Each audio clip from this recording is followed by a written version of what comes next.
very marvelous morning to my class 5th students. Welcome to science class. Today I am going to start a new chapter in EVS, that is chapter number 19, A Seed Tells a Farmer's Story.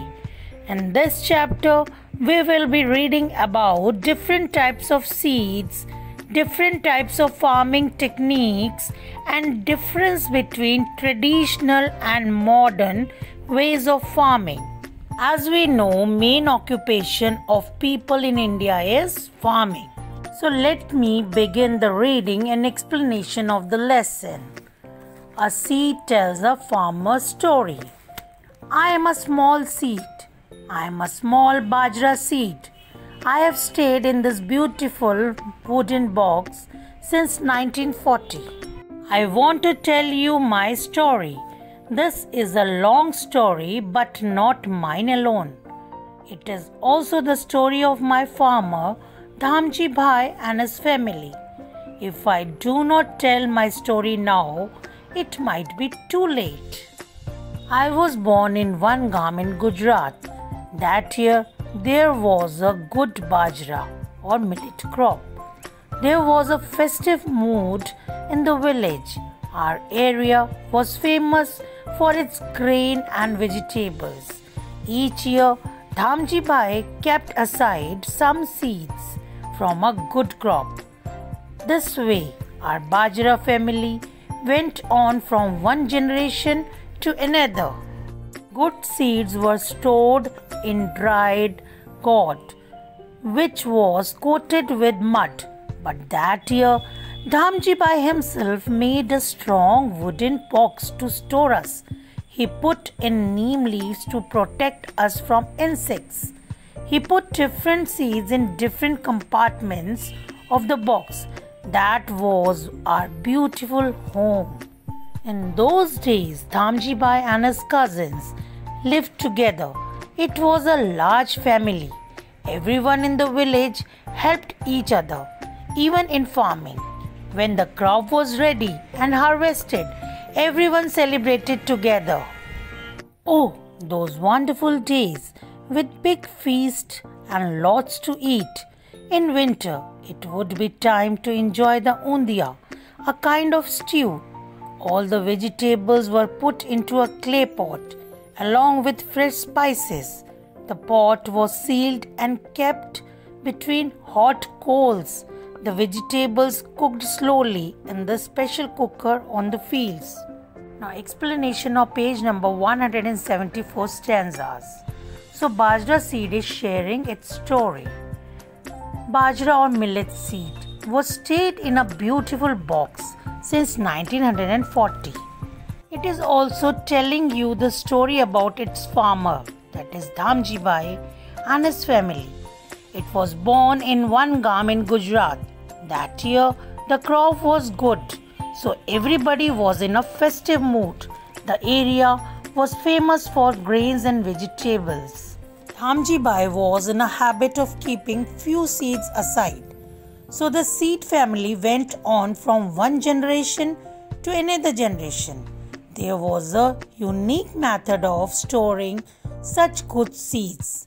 Seeds were stored in a dried gourd, that is ghiya, coated with mud. Why? To keep it for sowing them for next season.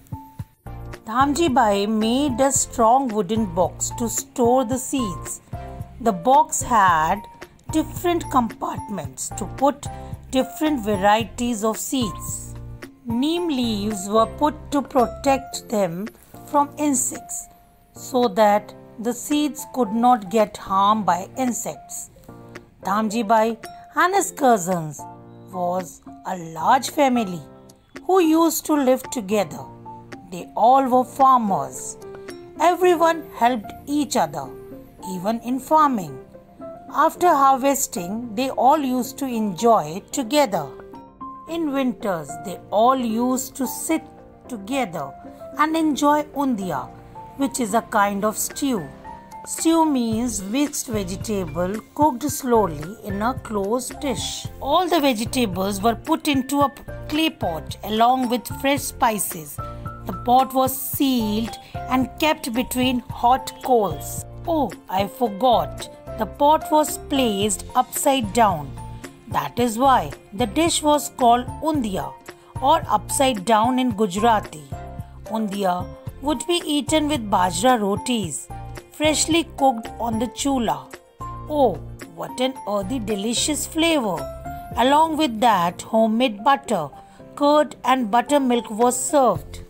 Farmers would grow many different kinds of crops, grains and vegetables according to the season. The farmers kept enough for their needs and sold the rest to the shopkeepers from the city. Some farmers also grew cotton at home. Family members spun cotton on a charkha spinning wheel to make cloth. The vegetables were cooked slowly. And do you know why this dish was called undia? Because the pot was placed upside down while cooking, and that is why the dish was called undia or upside down in Gujarati. And undia would be eaten with bajra rotis. Along with that, homemade butter, curd and buttermilk was served. In India, farmers grow many different kinds of crops, grains and vegetables according to the season. Do you know more than 70% of the population is dependent on farming? Farming is the cultivation of crops by the farmers in the fields. Farming is done in a large and big fields. Farmers keep enough harvest for their family needs and sell the rest to the shopkeepers in the city. Some farmers also grow cotton. At home, family members spin cotton on a charkha, that is spinning wheel, to make cloth. So this was the reading and explanation of page number 174 and 175. My dear children, read the chapter and learn the pronunciation of the words. The chapter will be continued in my part 2 video.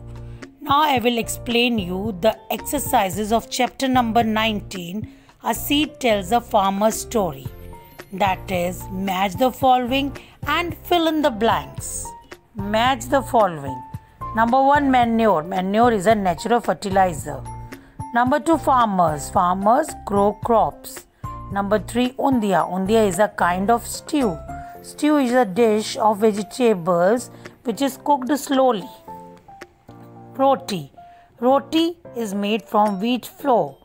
Number 5, pestle or muesli is a heavy stick made of clay, stone or metal with a thick rounded end used for crushing.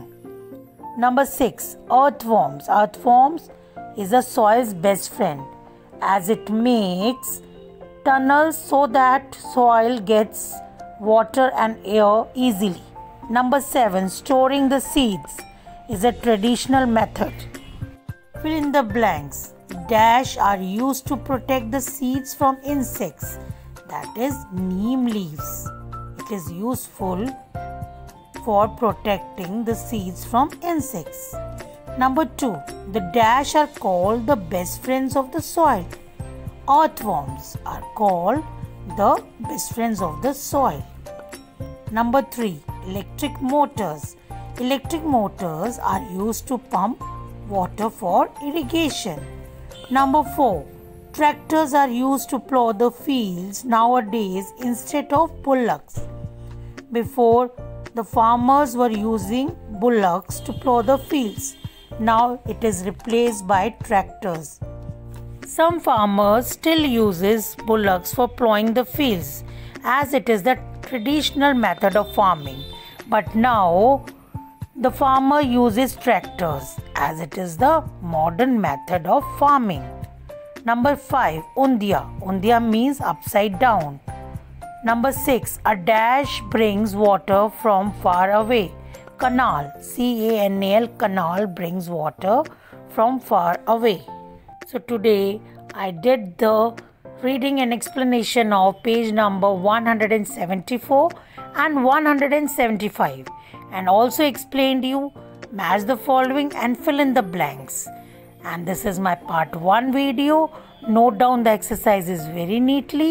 We'll meet in our next video. Till then, goodbye. God bless you all. Thank you.